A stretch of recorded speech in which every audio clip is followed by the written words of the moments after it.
Hello everyone, welcome to my YouTube channel. आज हम partnership account chapter 4 start करें। सबसे पहले देखेंगे पार्टनरशिप क्या होता है। पार्टनरशिप का मतलब क्या है ये समझना बहुत ज़रूरी है कि ये किसके मतलब as per section 4 of the Indian partnership act 1932 के अकॉर्डिंग, मतलब पार्टनरशिप की डेफिनेशन इंडियन पार्टनरशिप एक्ट 1932 के सेक्शन 4 में दी गई है। पार्टनरशिप के रिलेशन है जिसमें कुछ लोग एक बिज़नेस में प्रॉफिट को शेयर करने के लिए एग्री करते हैं।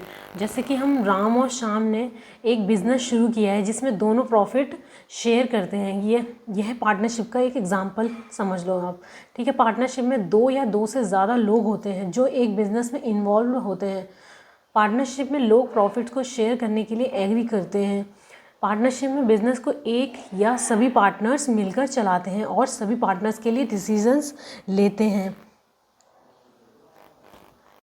पार्टनरशिप में कुछ इंपॉर्टेंट पॉइंट समझ लो, जैसे कि पार्टनरशिप में दो या दो से ज़्यादा लोग होते हैं जो एक बिज़नेस में इन्वॉल्व होते हैं और इसमें पार्टनरशिप में लोग प्रॉफिट के शेयर करने के लिए एग्री करते हैं। पार्टनरशिप में बिज़नेस को एक या सभी पार्टनर्स मिलकर चलाते हैं और सभी पार्टनर्स के लिए डिसीजन लेते हैं।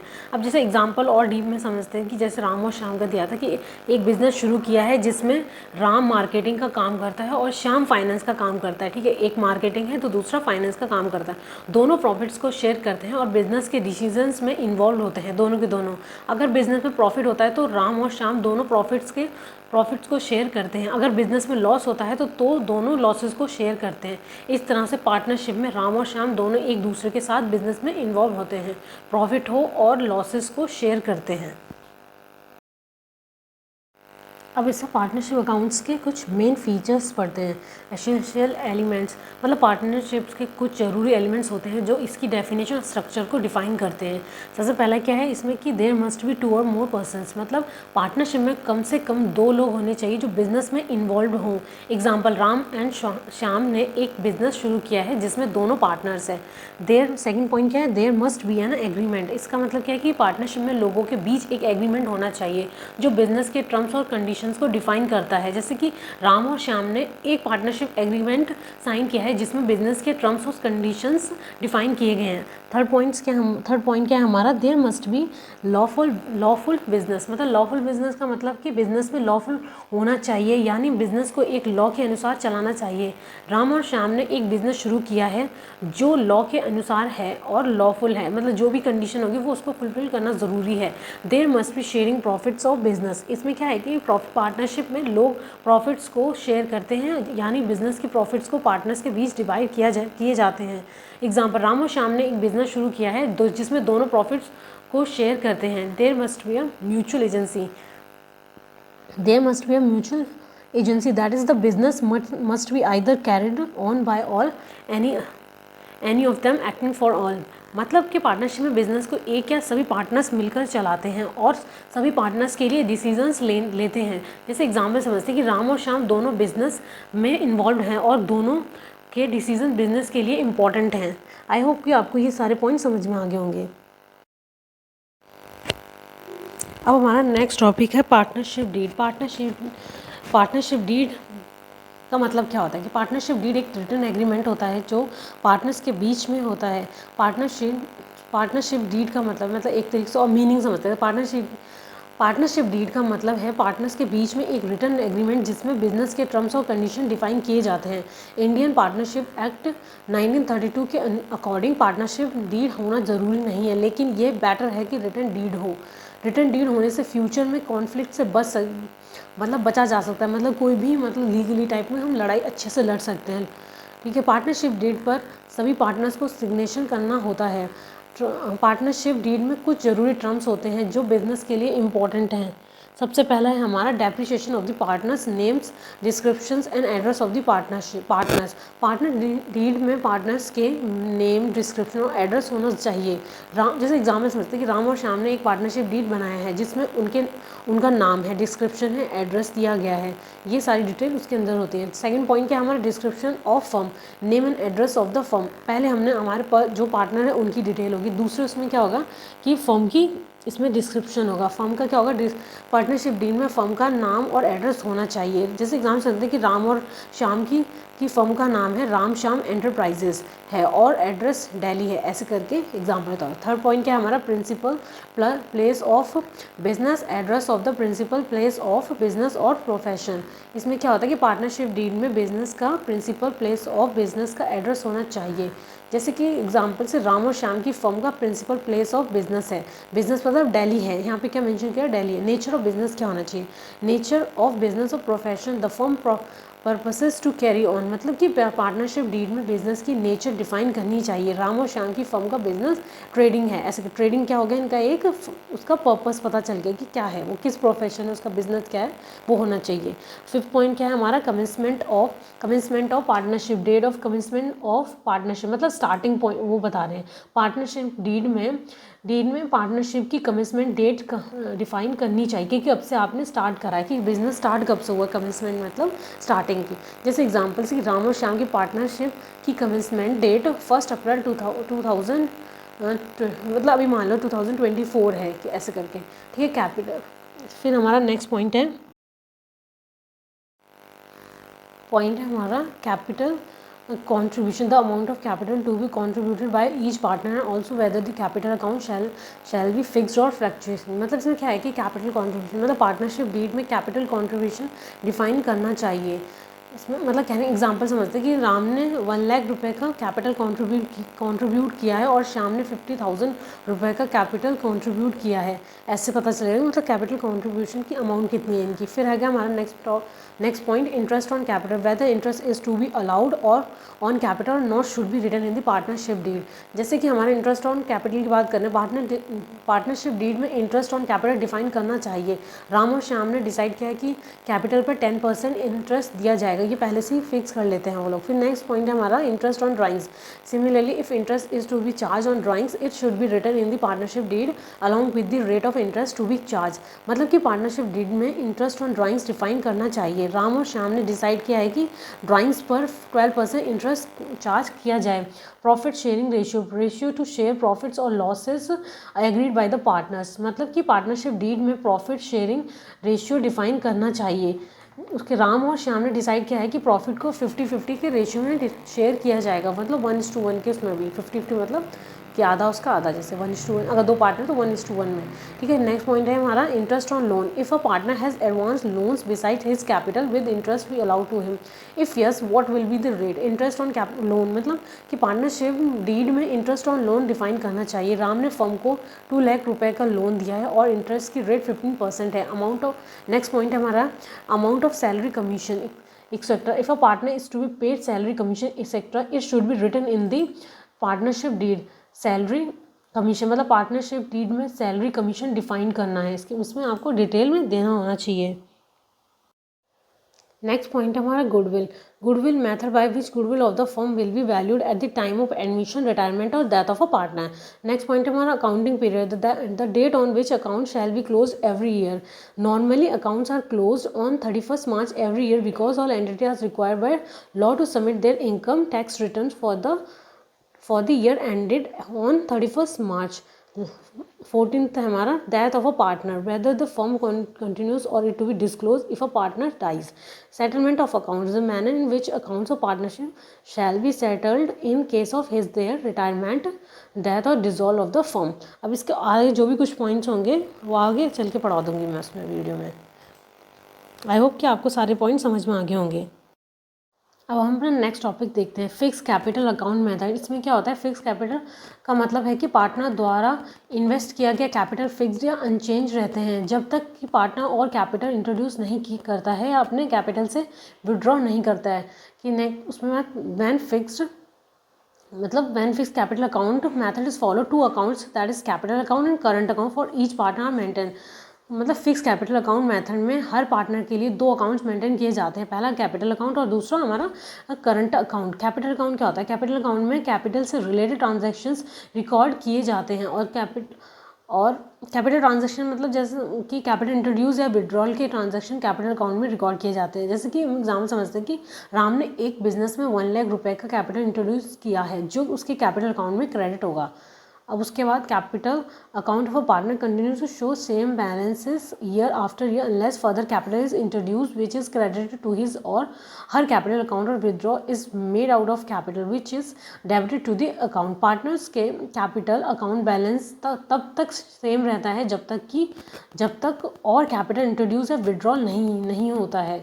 अब करंट अकाउंट क्या होता है? करंट अकाउंट में कैपिटल से रिलेटेड ट्रांजैक्शन अलावा दूसरे ट्रांजैक्शंस रिकॉर्ड किए जाते हैं। करंट ट्रांजैक्शन अकाउंट में कौन सी ट्रांजैक्शन होती है? जैसे कि करंट अकाउंट में drawings, interest on capital salary होगी, कमीशंस और प्रॉफिट लॉस शेयर जैसी ट्रांजैक्शन रिकॉर्ड किए जाते हैं। करंट बैलेंस अकाउंट हर ट्रांजैक्शन के साथ बदल सकता है।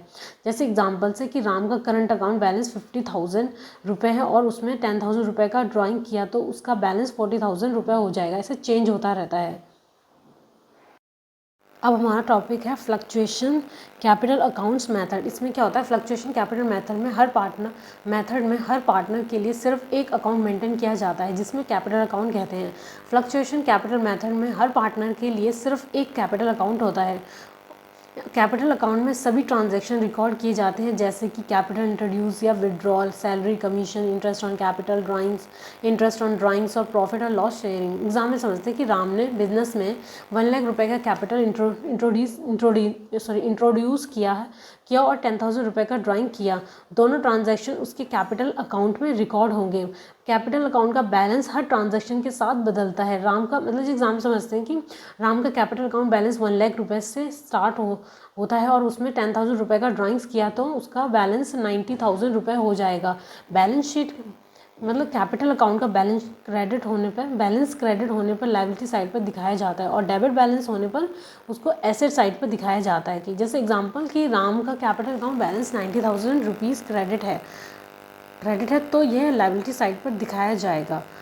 लेकिन नॉर्मल मैथड मतलब इसमें कहने का मतलब कि fluctuation capital method is normally followed by maintain capital accounts and therefore in the absence of any instruction this method should be followed for maintaining the partners capital. मतलब fluctuation capital method generally use किए जाते हैं capital accounts maintain करने के लिए। अगर कोई specific instruction नहीं दी गई तो फ्लक्चुएशन कैपिटल मैथड फॉलो किया जाएगा।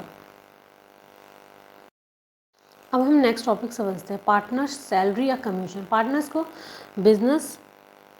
को बिजनेस मैनेज करने के लिए सैलरी या कमीशन दिया जाता है। सैलरी या कमीशन तभी दिया जाता है जब पार्टनरशिप डीड में लिखा हो। सैलरी या कमीशन की अमाउंट पार्टनरशिप डीड में लिखी होनी चाहिए।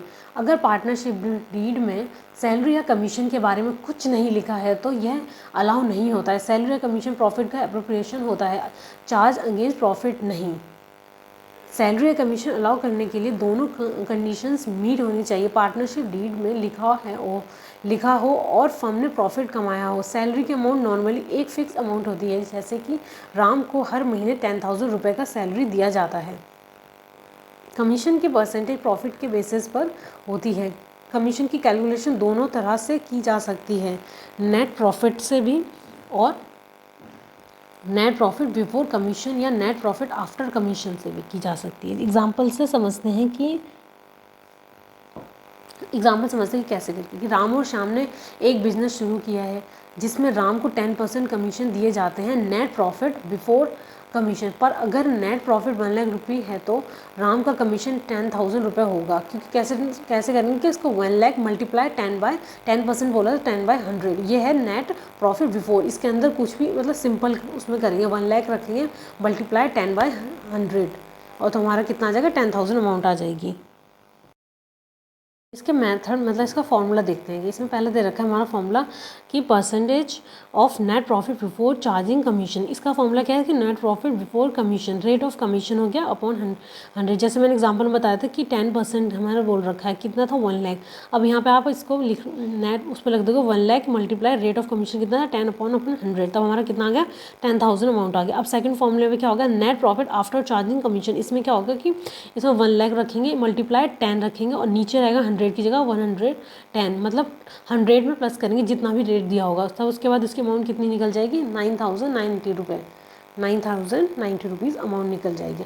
आई होप कि आपको ये दोनों फॉर्मूले समझ में आ गए हैं। अब इसकी हम वो देखते हैं इसकी जर्नल एंट्री। इसमें जर्नल एंट्री में क्या दे रखा है कि सबसे पहले सैलरी कमीशन प्रॉफिट एप्रोप्रिएशन होता है, इसलिए ये प्रॉफिट लॉस एप्रोप्रिएशन अकाउंट में डेबिट होता है। जनरल एंट्री से पहले देखते हैं इसकी अलाउइंग सैलरीज कमीशन पार्टनर्स, इसमें क्या होगा सैलरीज कमीशन, सैलरीज हो या commission account debit to partners current account, फिर टू पार्टनर्स कैपिटल अकाउंट, ये दोनों जगह दिया जाएगा। फिक्स्ड है तो फिक्स्ड वाले उसमें करंट अकाउंट में डाल देंगे, और अगर फ्लक्चुएशंस हैं तो उसमें पार्टनर्स कैपिटल अकाउंट में डालेंगे, जो हमारा अकाउंट बनाया जाएगा उसके अकॉर्डिंग।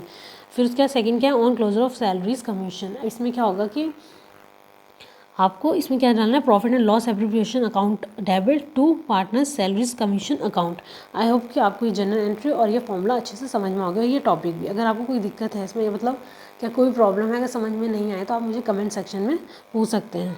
अब हम नेक्स्ट टॉपिक पे चलते हैं, जॉइंट लाइफ पॉलिसी। इसमें क्या होता है जॉइंट लाइफ पॉलिसी एक इंश्योरेंस पॉलिसी होती है जो पार्टनरशिप फर्म ने अपने सभी पार्टनर्स के जॉइंट लाइफ्स पर ली होती है, मतलब जो लोग हैं उनके ऊपर लेने के। मतलब मेथड्स ऑफ रिकॉर्डिंग, इसमें मेथड्स ऑफ रिकॉर्डिंग कैसे होती है, मतलब इसमें जॉइंट लाइफ पॉलिसी को अकाउंट में रिकॉर्ड करने के 3 तरीके होते हैं। पहला, premium paid as an expense, मतलब प्रीमियम को एक्सपेंस के रूप में ट्रीट किया जाता है। एग्जाम्पल, अगर पार्टनरशिप फर्म ने 10,000 रुपये का प्रीमियम दिया है तो ये एक्सपेंस के रूप में रिकॉर्ड होगा, मतलब उसके अकॉर्डिंग रिकॉर्ड किया जाएगा। प्रीमियम पेड, सेकंड पॉइंट क्या है हमारा, premium paid as an asset.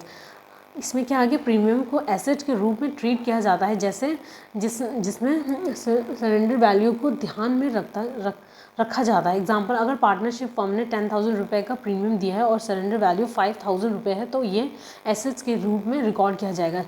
Third point क्या है हमारा, joint life policy reserve method. इस मेथड में प्रीमियम को रिजर्व के रूप में ट्रीट किया जाता है। पॉलिसी मेच्योर्स, मतलब इसमें क्या कहना है कि जब किसी भी पार्टनर की डेथ होती है तो पॉलिसी मेच्योर हो जाती है। एग्जांपल, अगर पार्टनरशिप फर्म ने जॉइंट लाइफ पॉलिसी ली है और एक पार्टनर की डेथ हो जाती है तो पॉलिसी मेच्योर हो जाएगी और इंश्योरेंस कंपनी पॉलिसी की अमाउंट दे दी जाएगी। अब हमारा नेक्स्ट पॉइंट है profit and loss appropriation account. इसमें क्या है, ये account profit and loss account का एक्सटेंशन होता है, प्रॉफिट एंड लॉस अकाउंट का एक्सटेंशन होता है।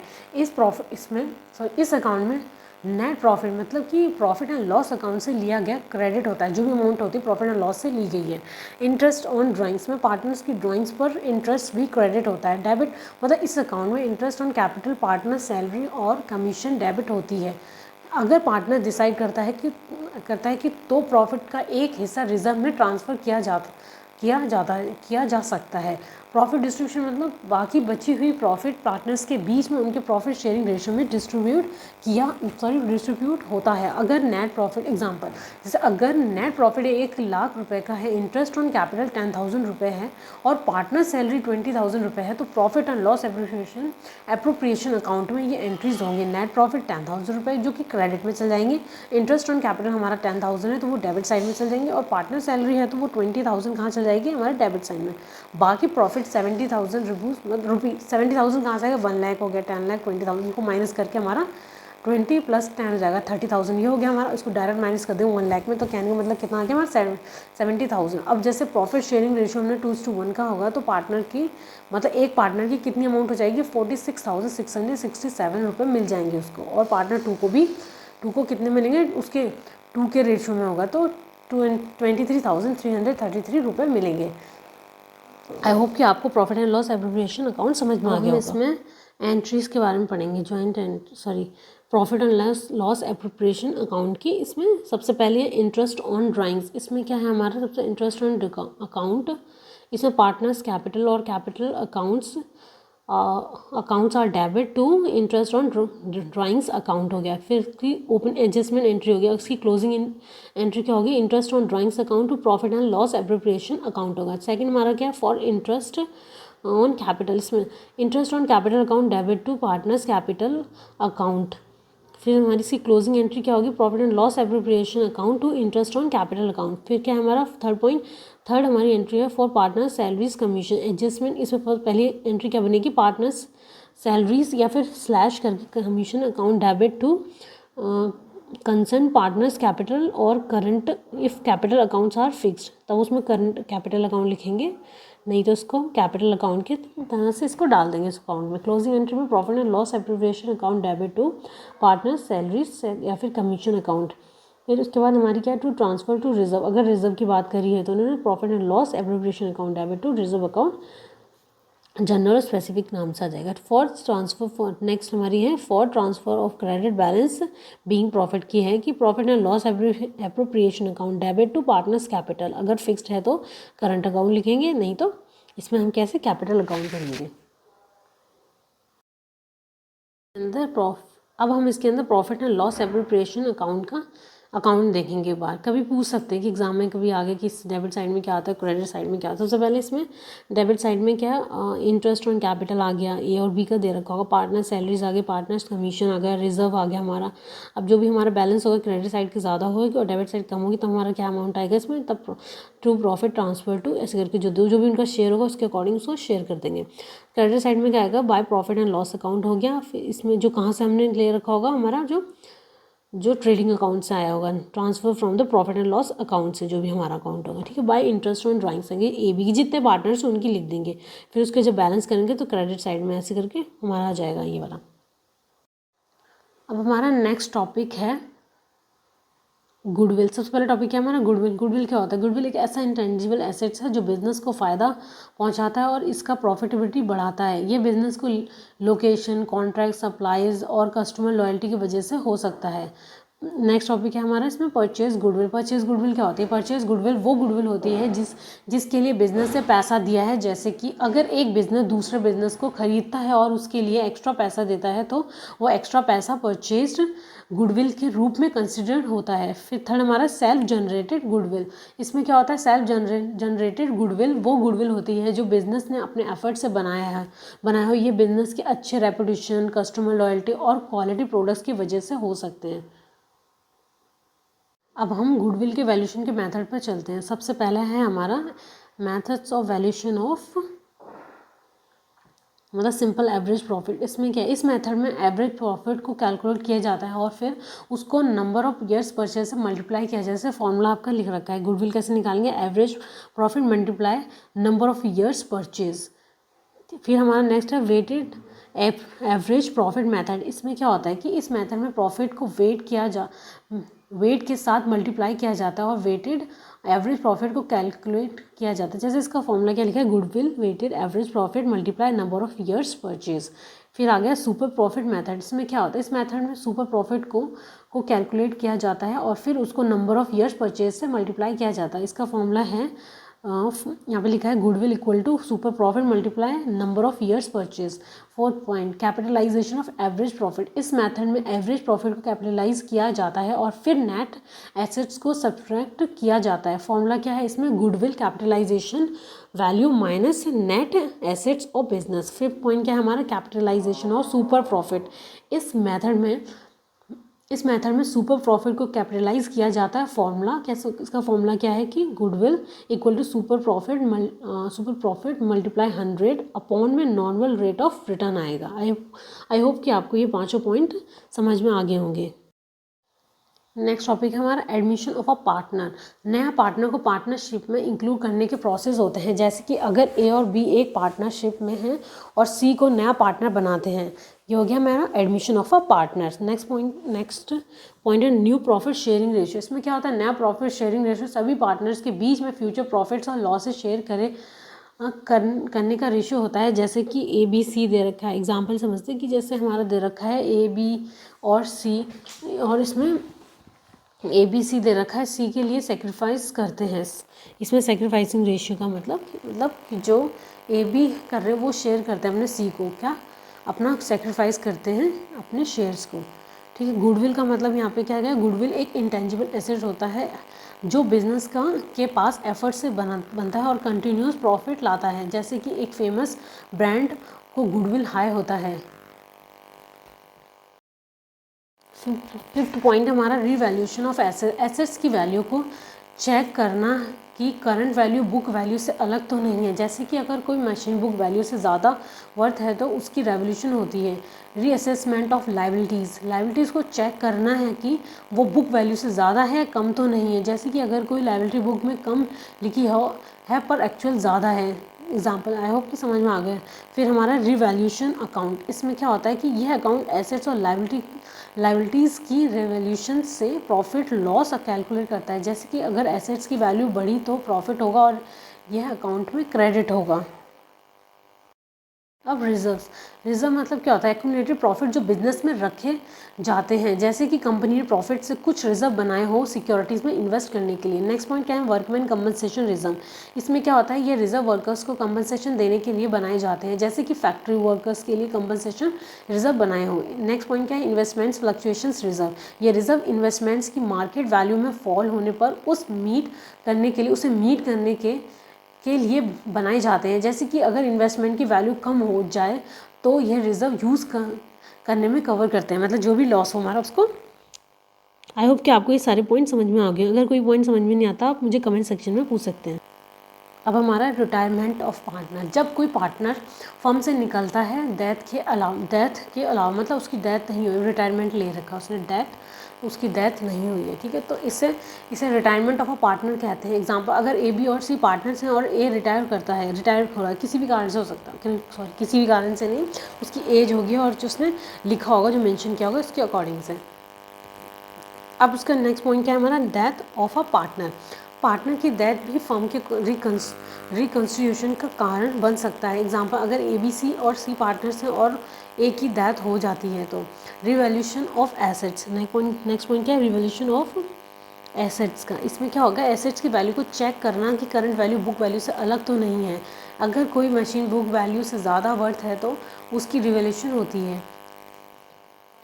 अब हमारा नेक्स्ट टॉपिक है रीअसेसमेंट ऑफ लाइबिलिटीज़ को चेक करना है कि वो बुक वैल्यू से ज़्यादा कम तो नहीं। एग्जांपल, अगर कोई लाइबिलिटी बुक में कम लिखा है पर एक्चुअली ज़्यादा है। गेनिंग रेशियो क्या होता है हमारा? गेनिंग रेशियो का मतलब कि कंटिन्यूइंग पार्टनर्स आउटगोइंग पार्टनर्स के शेयर कैपिटल करता है और इस रेशियो को गेनिंग रेशियो कहते हैं।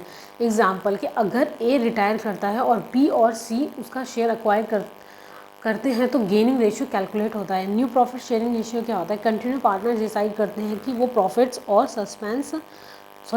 और लॉसेस कैसे शेयर करेंगे और इस रेशियो को न्यू प्रॉफिट शेयरिंग रेशियो कहते हैं। एग्जांपल, अगर बी और सी डिसाइड करते हैं कि वो प्रॉफिट्स इक्वली शेयर करेंगे तो न्यू प्रॉफिट शेयरिंग रेशियो 1:1 होगा। इसमें profit and loss suspense account क्या होता है? ये अकाउंट आउटगोइंग पार्टनर के शेयर ऑफ प्रॉफिट्स को एडजस्ट करने के लिए यूज़ होता है जब प्रॉफिट शेयरिंग रेशियो में चेंज नहीं होता। एग्जाम्पल, जैसे अगर ए की डेथ हो जाती है और बी और सी उसका शेयर ऑफ प्रॉफिट एडजस्ट करते हैं तो ये अकाउंट यूज़ होता है।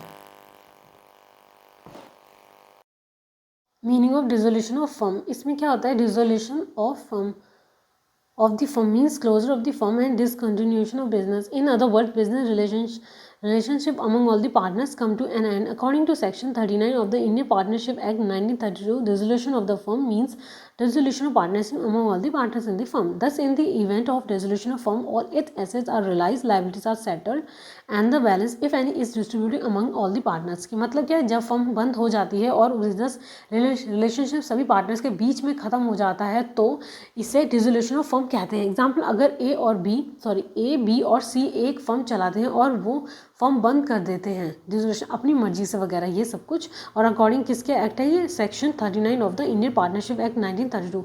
ये लोग एग्जाम में ये एक्ट ज़्यादा पूछे जाते हैं कि कौन सा एक्ट है, उसकी डेट एग्जैक्ट याद होनी चाहिए। अब हम देखते हैं meaning of dissolution of partnership. Dissolution of partnership का मतलब है जब पार्टनरशिप में चेंज आता है लेकिन फिर कंटिन्यू करते हैं अपने बिजनेस तो इसे डिसोल्यूशन ऑफ पार्टनरशिप कहते हैं। एग्जाम्पल, अगर ए बी और सी पार्टनर्स है और सी रिटायरमेंट करता है तो ओल्ड पार्टनरशिप डिसॉल्व हो जाती है और न्यू पार्टनरशिप ए और बी के बीच में होता है। इसके अंदर कुछ इसके पार्टनरशिप इज डिसॉल्व वैन कब होती है इसमें देखते हैं। मतलब पार्टनरशिप डिसॉल्व होती है जब कब? पहला पॉइंट कि इसमें क्या है कि एग्जिटिंग पार्टनर के बीच में प्रॉफिट शेयरिंग रेशियो में चेंज आता है। एग्जांपल, अगर A B profit sharing ratio 1:2 था और वो चेंज होकर 2:1 कर देते हैं। एडमिशन, सेकंड पॉइंट क्या? New partner is admitted. अब इसमें क्या है? नया पार्टनर फर्म में एडमिट होता है, मतलब नया पार्टनर आ रहा है इस फर्म के अंदर। ए और बी पार्टनर है और सी को नया पार्टनर बनाते हैं ऐसे करके। थर्ड पॉइंट है retirement of partnerships. Partners retires, एक ही बात है, मतलब पार्टनर फर्म से रिटायरमेंट करता है अगर ए बी और सी पार्टनर्स हैं और सी रिटायरमेंट करता है। नेक्स्ट पॉइंट के डेथ डाइज, अगर पार्टनर डाइज मर जाता है अगर पार्टनर, तो पार्टनर की डेथ हो जाती है। तो एग्जाम्पल, जैसे अगर ए बी और सी पार्टनर्स हैं और सी की डेथ हो जाती है, इसका क्या? Insolvency of partners. इसमें क्या है? इंसॉल्वेंट, मतलब पार्टनर्स बिकम्स इंसॉल्वेंट। इसमें क्या? पार्टनर इंसॉल्वेंट हो जाता है अगर ए और बी सी पार्टनर्स है और सी इंसॉल्वेंट हो जाए, ठीक है। मर्जर ऑफ फर्म्स, इसमें मर्जर्स विद अनदर फर्म। इसमें क्या है कि एक एक फर्म दूसरी फर्म के साथ साथ मर्ज हो जाती है। एग्जाम्पल, अगर ए और बी की फर्म सी और डी की फर्म के साथ मर्ज हो जाती है। 7th पॉइंट के conversion of firm into joint stock company, इसमें क्या था, फर्म जॉइंट स्टॉक कंपनी में कन्वर्ट हो जाती है अगर ए बी और सी की फर्म जॉइंट स्टॉक कंपनी में कन्वर्ट हो जाती है। ए बी और सी की फर्म मतलब तीनों मिलकर एक जॉइंट स्टॉक कंपनी में कन्वर्ट कर देते हैं। अब हम देखेंगे dissolution process of a firm. इसमें क्या होता है, जब एक पार्टनरशिप फर्म बंद होती है तो उसका प्रोसेस 2 पार्ट्स में होता है। पहला है रियलाइजेशन ऑफ एसेट और दूसरा settlement of liabilities. Realisation of assets में क्या होता है, फर्म के पास जो एसेट्स हैं जैसे कि मशीनरी, इन्वेंट्री, प्रॉपर्टी, उन्हें बेचकर पैसा लेते हैं। सेटलमेंट ऑफ लाइबिलिटीज़ क्या होता है, फर्म के पास जो बाहरी जिम्मेदारियाँ जैसे लोन्स होगी, क्रेडिटर्स, उनकी पेमेंट करना होता है। मतलब डिसोल्यूशन प्रोसेस मतलब उसमें फर्म के डिसोल्यूशन के मतलब ड्यूरिंग दी टाइम मतलब क्या होता है, कुछ स्पेसिफिक अकाउंट्स को खोले जाते हैं जैसे रियलाइजेशन अकाउंट्स हो गए, एसेट लाइबिलिटीज़ को ट्रांसफ़र किए मतलब करने के लिए, पार्टनर अकाउंट को ट्रैक करने के लिए, लोन के अकॉर्डिंग मतलब लोन क्या है, पार्टनर्स के लोन को ट्रैक करने के लिए ये अकाउंट बनाया जाता है। Partners capital account final statement के लिए बनाया जाता है, सेटलमेंट के लिए। और 4th पॉइंट क्या है, कैश और बैंक ट्रांजेक्शन को ट्रैक करने के लिए, बैंक और कैश दोनों की ट्रांजेक्शन को क्या करने के लिए, ट्रैक करने के लिए। रियलाइजेशन का अकाउंट का मतलब क्या है, यहाँ पे ये एक नॉमिनल अकाउंट है जिसमें एसेट्स मतलब कैश और बैंक अकाउंट्स के अलावा और आउटसाइड लायबिलिटी को ट्रांसफ़र किए जाते हैं। अकाउंट्स के सेल्स से जो अमाउंट मिलता है उसे क्रेडिट किए जाते हैं। लायबिलिटीज़ और रियलाइजेशन एक्सपेंसेस को डेबिट किया जाता है। अकाउंट्स का बैलेंस प्रॉफिट या लॉस दिखाते हैं जो पार्टनर्स के कैपिटल अकाउंट में उनके प्रॉफिट शेयरिंग रेशियो में ट्रांसफ़र होता है। क्या आपको अब ये पॉइंट समझ में आए हैं? अगर नहीं तो आप मुझे कमेंट सेक्शन में पूछ सकते हैं। उम्मीद करती हूँ आपको सारे टॉपिक समझ में आ गए होंगे। आज की वीडियो में बस इतना ही। Don't forget to like, share and subscribe. Thank you.